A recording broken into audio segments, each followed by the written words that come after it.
Since the last time I took the beam out of the bus, I've been going through the items for the front suspension just to see what's reusable, and pretty much everything is. So shock absorbers seem okay, just a little bit of wear on that rubber seal there.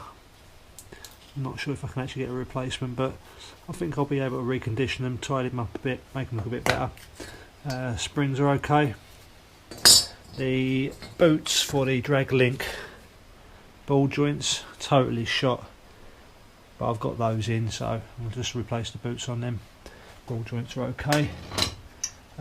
Gear selecting rod, a lot of surface corrosion on there. I'll take that back, tidy that up.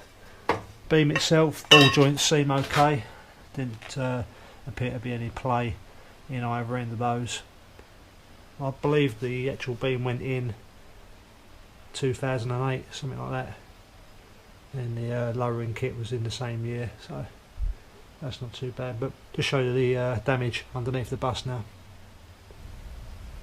So pretty much all the chassis rails at the front of the bus have had some sort of work done to them.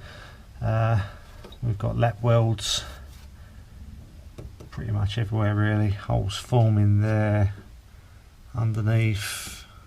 This has got a piece of tin lapped over it where the beam passes through, and it's pretty much the same on the other side. This is the driver's side of the UK, got the master cylinder that's going to have to come out of the way.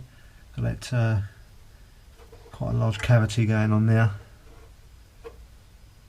Some small sections that need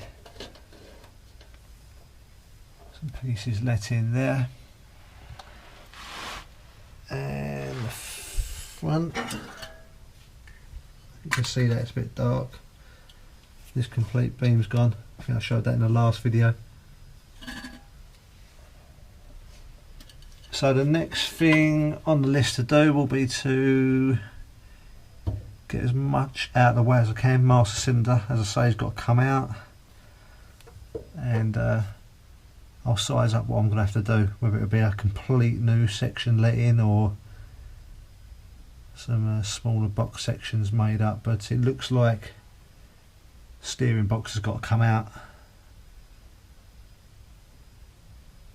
quite a lot actually.